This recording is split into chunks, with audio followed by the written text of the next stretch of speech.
Okay, I was born and reared in Washington D.C.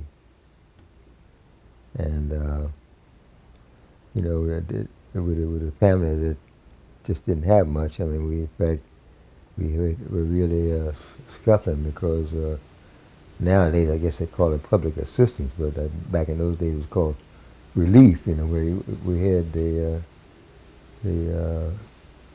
they had I guess means to help families along. You know, with powdered milk and eggs and whatever to try to keep the people together. But our household had very little in the way of help. And my father was the head chef at the Garfield Memorial Hospital, which is now the Garfield uh, community over on 11th Street between 11th over towards Sherman Avenue and from Floyd Avenue up to about almost Euclid. So, and then my mother was just a seamstress. So, but I was the older of two brothers, and we had to make our way through public schools uh, here in D.C. And as time went on, we wanted to both go to college. Neither of us had money, but we just had to do what we could. So I got started as a apprentice machinist. This was right. Japanese had just bombed Pearl Harbor as an apprentice machinist at the Navy Yard, and I worked 2 years there. And then the draft caught up with me, and went into the Army, and as a draftee, and like I said, one of the staff that got rotated into Fort McClellan, Alabama, at the end of my training was a fellow who had helped train us in ROTC when we were in college, and because the first 2 years of college, I was went to school with classes at night, no classes in the daytime, and worked the evening shift at the Navy Yard.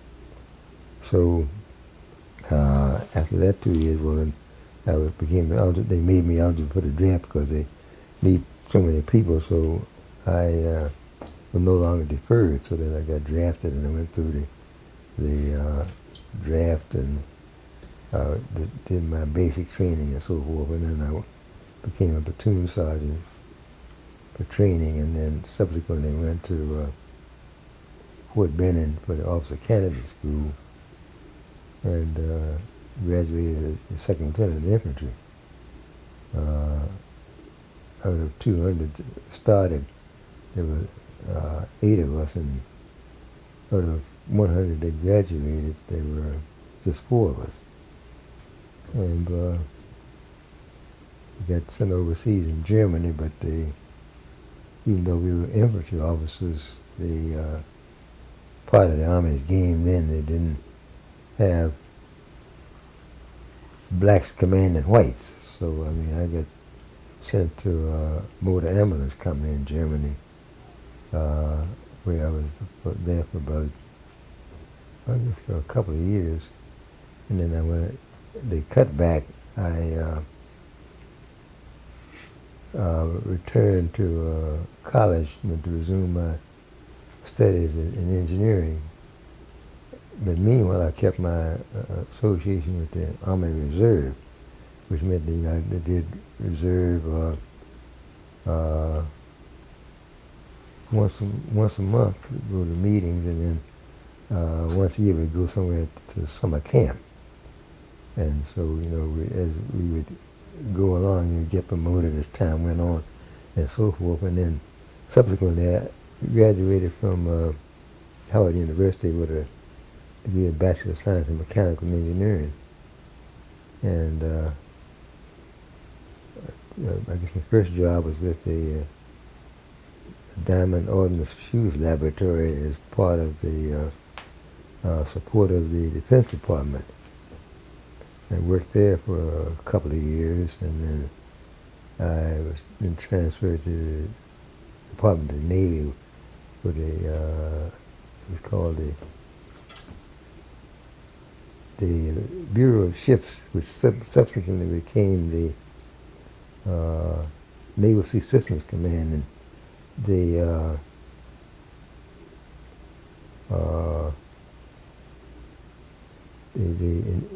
the aim of that group was to support the construction of ships out in the private community for use by the Navy, instead of having them all constructed in naval shipyards and so forth. And because my particular group was peculiarly confined to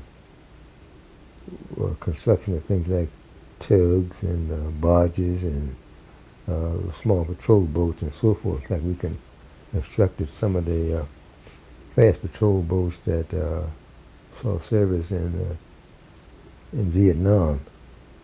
Some patrol boats that were the first of the kind. They were propelled by gas turbines along with the diesel engines. So that went on for a number of years, and then subsequently I retired, but I was still maintaining my association with the Army Reserve. So when time it reached its maximum, because they only allowed me to stay 23 years after initially the commission, and if I was not a full colonel by then, I had, they were going to put me on the list to receive retired pay if I lived to be 60 years old. So that's what everybody kind of hoped for, But anyway, after reaching the retired, after reaching that limit on active reserve involvement, they were placed on inactive reserve status, with no activity whatsoever. So then, but much of my last several years active reserve, I was associated with a fellow named John Howard, who I knew from high school, who was 2 years ahead of me in high school, and we formed a friendship in the now they call it Junior ROTC, but then it was the high school det corps here in Washington, D.C., and he was a couple of years ahead of me, but we just somehow just kind of just got to know each other, and because he was a cadet captain of what then was called E Company, and 2 years later I was captain of that same company. But so he went into the Army ahead of me, and because he went and got into combat with the 93rd Division in World War II, and because I was well behind him, so I never got that far or that advanced. So, but then when we came up, we were in the same Army Reserve unit, but he reached his retirement status ahead of me. So, as I had gotten to the status of no longer to be active in the Army Reserve, he said, well, what was I going to do with all of this spare time? And I said, well, I don't know, I might do something else. He said, well, like what? They said, I told him I might get into that organization that you were into. He says, what do you mean? I said, those Masons. Well, why you won't get in there? I said, well, it seems to be a good organization, and it does things for people generally and so forth. And I said, you in it? He said, oh, is that right? I said, well, I'll bring you an application in the morning. And he brought me an application that same night. And I filled it out and gave it to him. He said, you'll hear some from us a little later. And later on, some people, fellas came to the house, and they met my wife and so forth, and they said, well, why did I want to get in? So I told them I knew some people at the time who were members, because I knew about Jesse Mitchell, who had been the president of the Industrial Bank. He probably got it started.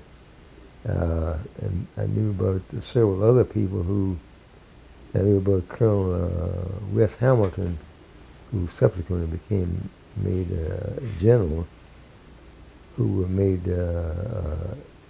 Masons, and I told folks, I said, well, these are guys who, and Thurgood Marshall, and I said, these are people who have been out in the community doing things for people, and they're Masons. So I said, it must be a good organization. I said, well, okay. So they approved my application and put it in front of the brothers of Datcher Lodge, and they accepted me for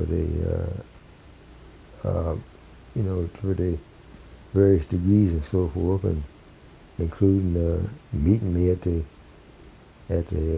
East Gate, and for the third degree and all that kind of good stuff. And but when I finished the degree work, well, I was all set to just be attending Datcher Lodge the third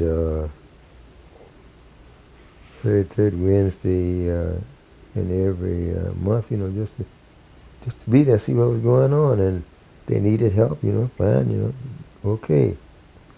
But I didn't know that Howard had told the then incoming worship master fellow named John Walker. He said, you got a man there that can help. He's has some leadership and so forth. That he'll probably be able to help you as you lead this lodge. So he came to me and said that, how'd you like to be junior steward? I said, well, it's going to be on-the-job training because I don't know anything about it, but I'm going to learn. So I told him, well, yeah. So that was like during maybe June before he was going to have the election. Well, along about September, he said, well, how'd you like to be senior steward? I told him I knew as much about junior steward as I knew about senior steward. What had happened, the fellow that was going to be senior steward, he'd gotten into politics here in D.C., and he had not shown much interest in keeping in touch. He didn't come to meetings and so forth.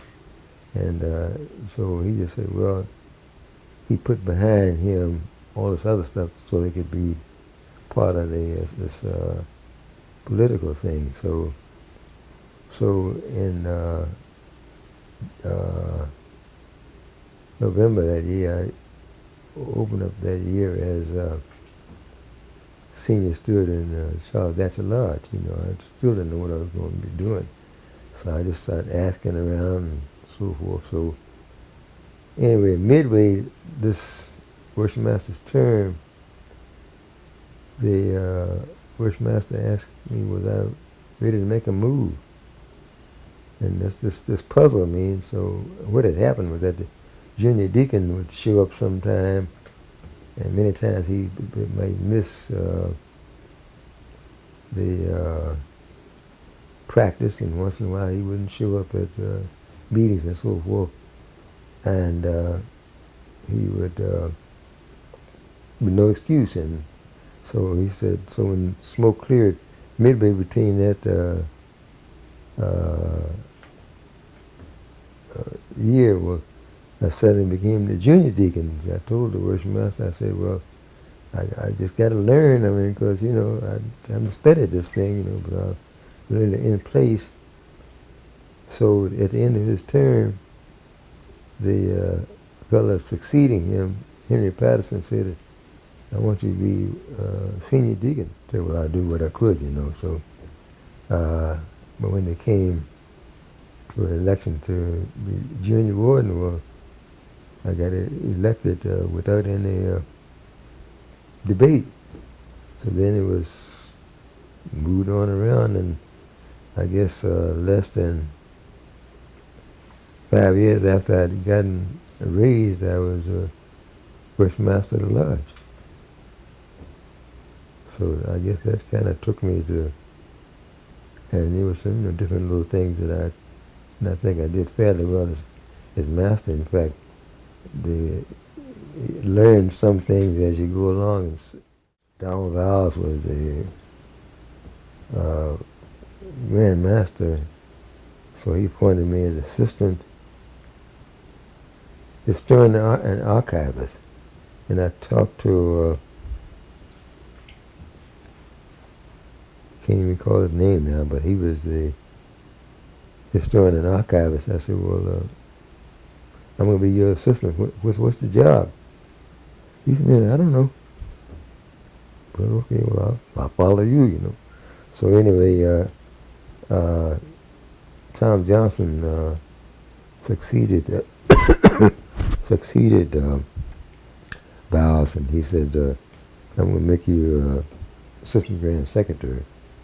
That's what I do. I say, well, you come in certain hours on certain days a week, and you just man the office, pick up the phone, and any calls from me, you send them up front, and you take messages and so forth. So I came in and on my appointed night and did what he told me and so forth. And many nights he'd come back, you still here? He said, you can leave 9 o'clock. I said, Grand Master, as long as you're here and the phone rings, even if after 9 o'clock, I want to relieve you. He said, well, that's okay. So midway his term, no, that was the first term. Well, as he was starting the second term, there was a fellow in there who was a special aide to the Sovereign Grand Commander of 7 jurisdictions. So Tom told the fellow, look, I noticed that sometimes, you're not available when we actually need you. He said, well, look, my main task is going to be serve Sovereign Grand Commander. He said, well, no, we can't really have that, He said, well, no. He said, well, here's my apron. So in Tom's second term, I got moved up to the, I think it was Senior Grand Steward. And what it, okay,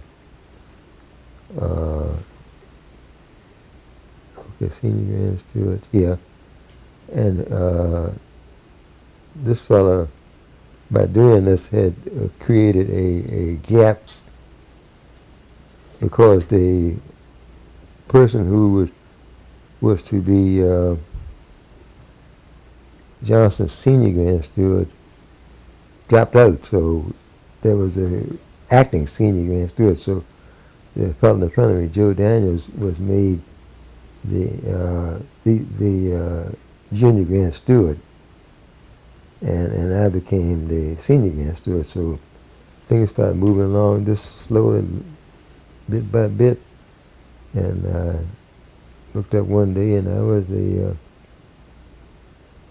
Junior Grand Deacon, and I began to wonder whether I was going to make it or not, because there was some friendship along the line, where people jumping over me and so forth. And I said, well, whatever happens, happens. So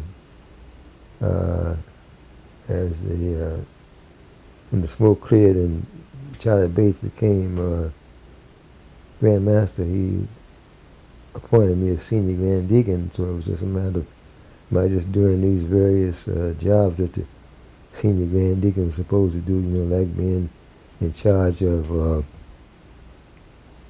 Prince Hall Day or whatever what day that was, and all other jobs, just, like you do this and you do that. So it came to the election for Senior Grand, for the Senior Grand Deacon to be candidate to be junior grand warden. And I had my piece of paper, I said, well, here's a column for Adams and here's a column for whoever running against me. And John Howard was the person in charge. He said, who are the nominees for junior grand warden? So somebody mentioned my name. He said, are there any other nominations? Are there any other nominations?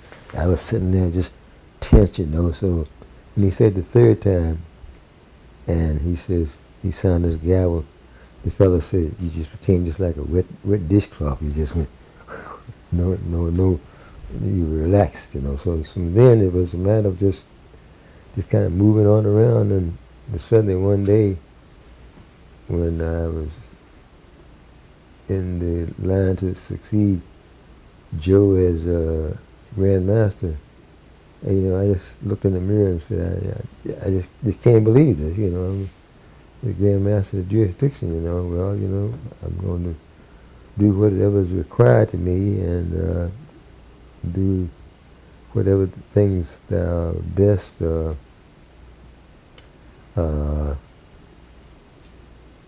that might benefit the jurisdiction. I was kind of always looking for things to kind of help the group.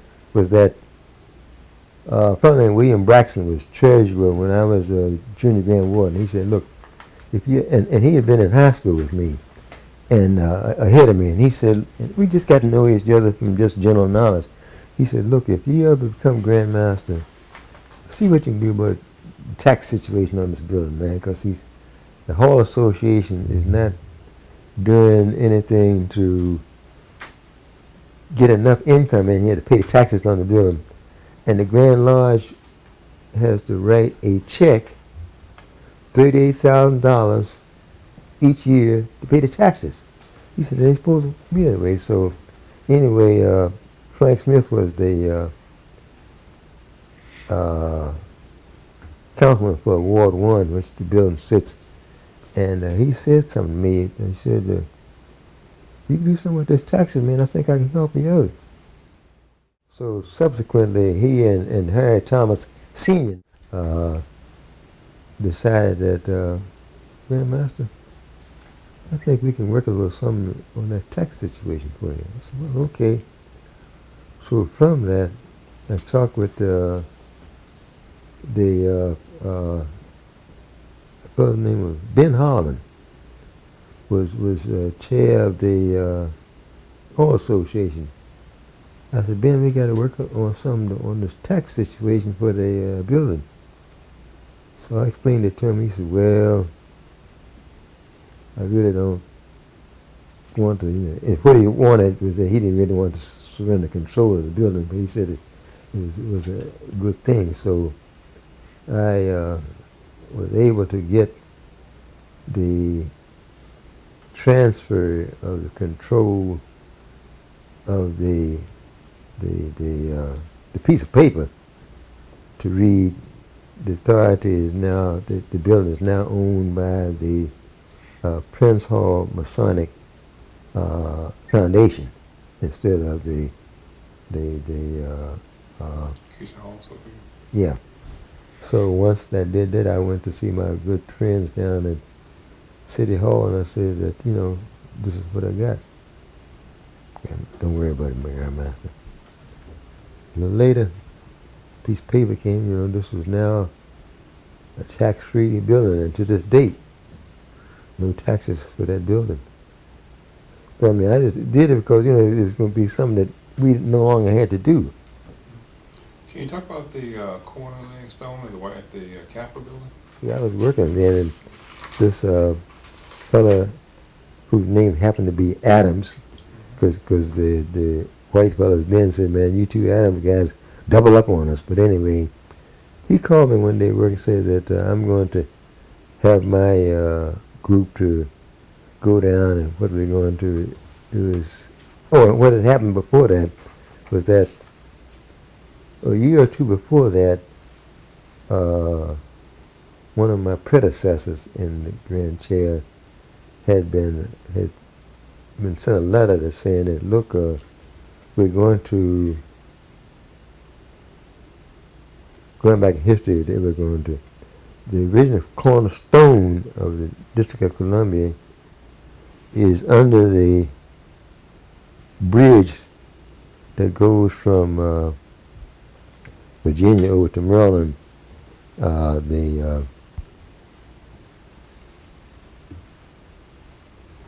Because it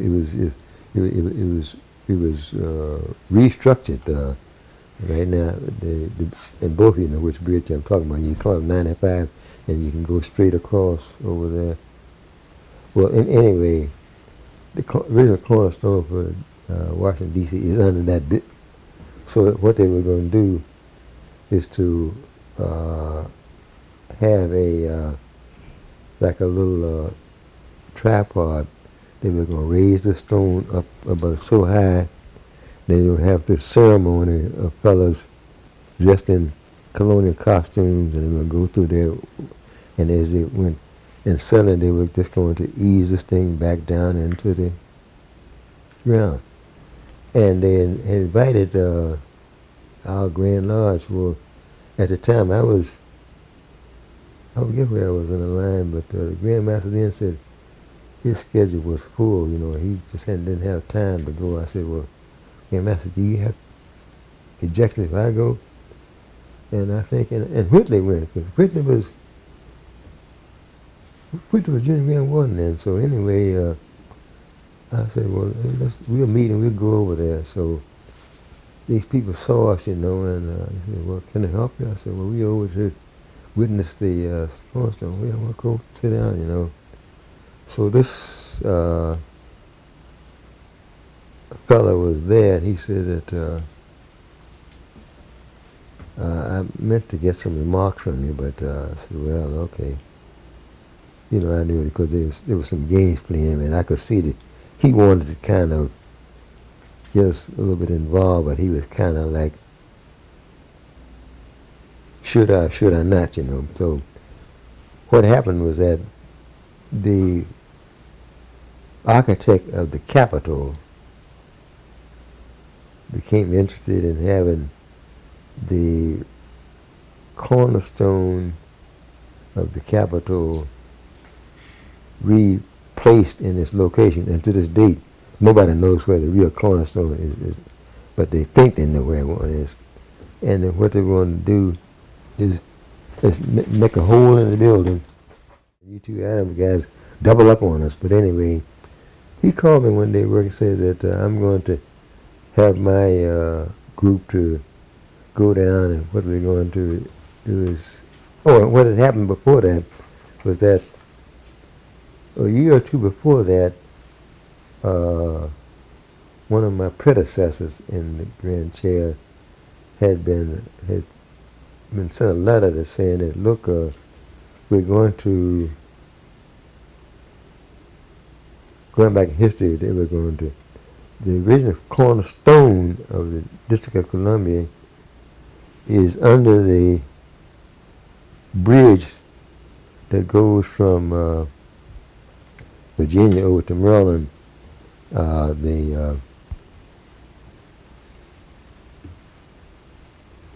Because it was restructured.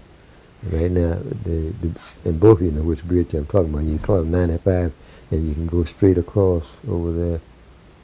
Well, anyway, the original cornerstone for Washington, D.C. is under that bit. So what they were going to do is to have like a little tripod. They were going to raise the stone up about so high.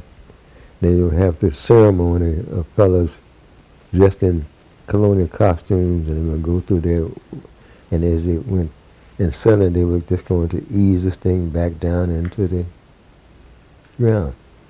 And they invited our Grand Lodge. Well, at the time I forget where I was in the line, but the Grand Master then said his schedule was full, you know, he just didn't have time to go. I said, well, Grand Master, do you have objection if I go? And I think, and Whitley went, because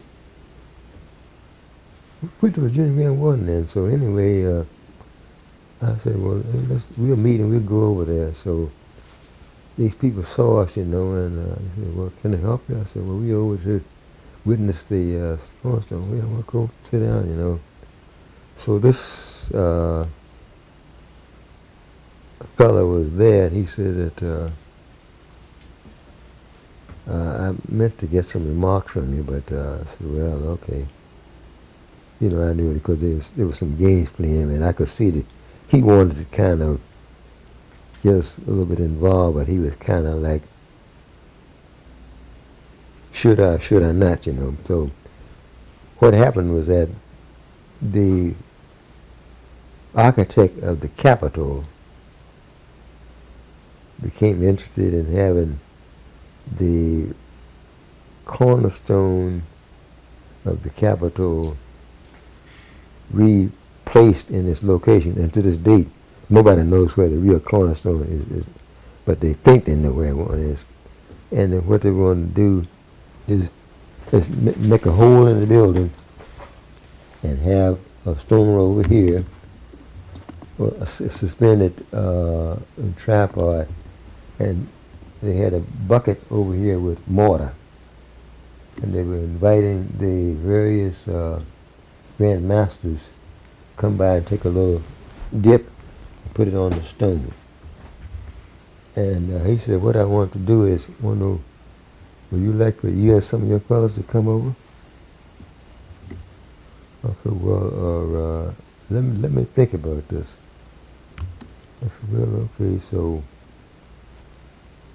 John Howard being my buddy and my advisor, he said, boy, I'm proud of you. And I called for the fellas to assemble,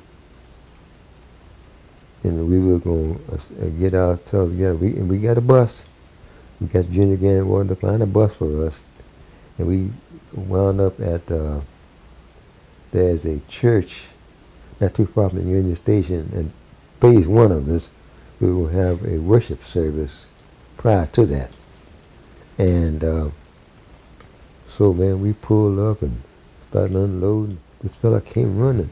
Grandmaster, you Grandmaster Pensall, D.C.? Yes, I am. He said, Grandmaster's looking for you. I said, okay. I said, these are my troops here.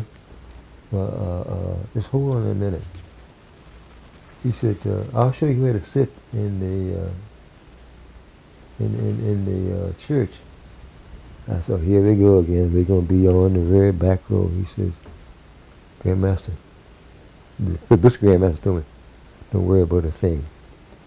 What had happened was that the District of Columbia initially was a part of Maryland, then it was under the cognizance of Virginia, and then it was given its own cognizance. So the Grandmaster told me, don't worry about a thing.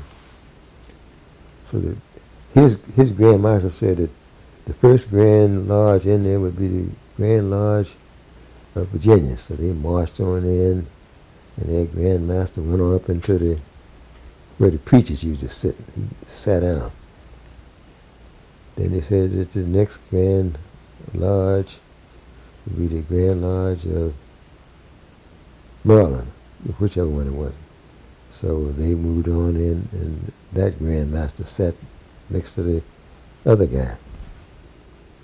And next would be the Grand Lodge of D.C., the White Grand Lodge, They moved on in, and they sat down, and then the Grand Marshal said, the next group we're in would be the Prince Hall Grand Lodge at D.C.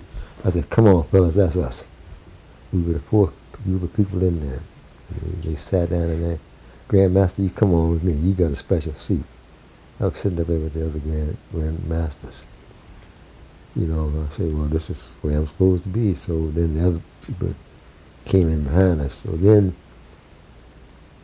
they had wanted to make the architect of the Capitol on site. He said, well, he told me personally, he said, well, I guess we can't invite you fellas in because, we still had recognition then.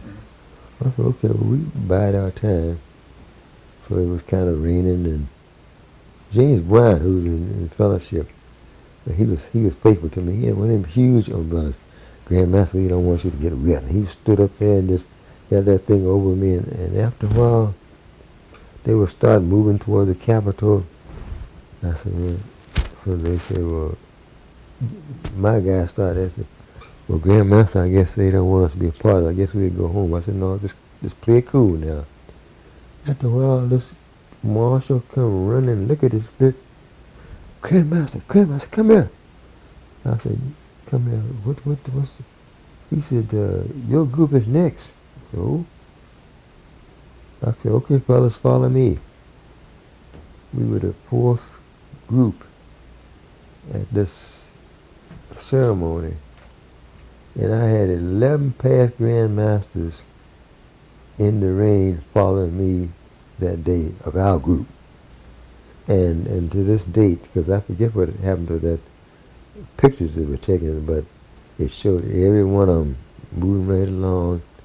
And I was one that was told to step out, get some of this mortar, put on the stone. And then afterwards, you know, different ones, they start mingling and beginning to shake hands and say, well, you know, they're Masons like everybody else. And that was kind of the beginning of things to kind of soften up. Yeah, that was the beginning because the fellow who was way down the line behind us, Marshall, he made up his mind, and he told me later that he made up his mind that there was going to be recognition started when he got to be Grand Master of the White Masons. And he subsequently told me that he had a vote in the White Grand Lodge. He said, all those opposed to having recognition with the Prince Hall Grand Lodge of D.C., stand up. 6 fellows stood up. He said, okay, y'all be seated. All those in favor, that 200 fellows stood up.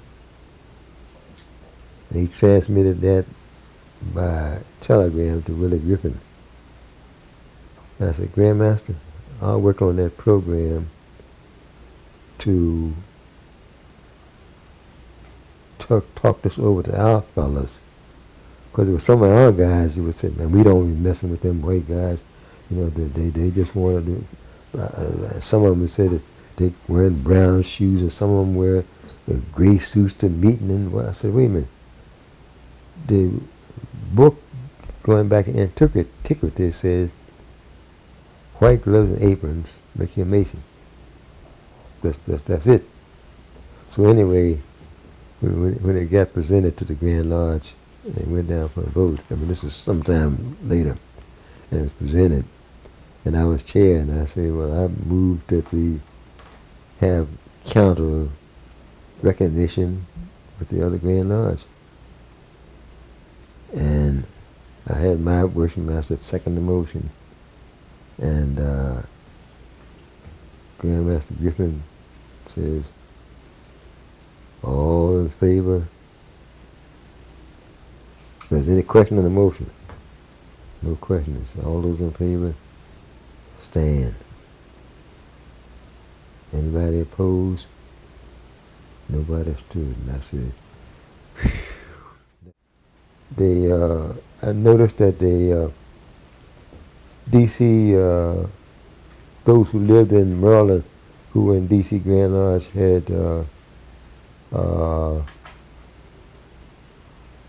tags in Maryland. Mm-hmm. So I said that we need to have some of the D.C. Masons.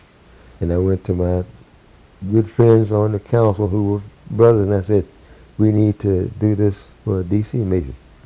And we're able to Grand Master. And subsequently that happened. So we got D.C. tags for Prince Hall Masons who live in D.C. There was a program where firms would buy credits from the D.C. government that were going to be made available. So we got started on this to, it wasn't going to cost Grand Lodge anything, to set aside some a parcel of land out in Fort Lincoln and get a building built for our senior residents who are Masons, for low cost or whatever and so on, so on like that. But subsequently, the thing has fallen apart because the different situations down at City Hall and so forth. But that was something that got approved, and we got started on that. And each year we got an okay on that. In fact, there was a big drawing that used to sit around that showed how it would look and so forth. I've been a judge for a group out in Maryland, and some white youngsters would put together little organizations like that say we gonna make lamps, and they would get the parts and appoint different officers who would assemble us to become a lamp. And what I had done was to get started with an organization like that in our group of youngsters to do that. But now it didn't keep on like I wanted to, but it got started. Oh, and the other thing was to consolidate the Masonic efforts of military Masons within D.C. Because after attending the Grand Masters conferences, I would hear Grand Masters from different jurisdictions talking about their military lodges. And I said that if I ever got to the top, that I was going to try to determine if there were Masons at Walter Reed, Fort McNair, and because that there probably were some Masons out there who just would like to be together because they were like kind. And I just floated this trial balloon out there and found out that there were about 20 guys out there who met together with me at bowling who said, well, we're interested. And so much so that they had the paperwork together. All I had to do was just kind of just get it together. In fact, Napoleon got started on something like that. And I said, I'm going to sign a grand lecture to you to show the way that we do it in D.C. And because they knew Masonic things, so it was just a matter of just, so that was another thing that I just got into, the things that were of benefit to the area generally, because it just happened that I was just there,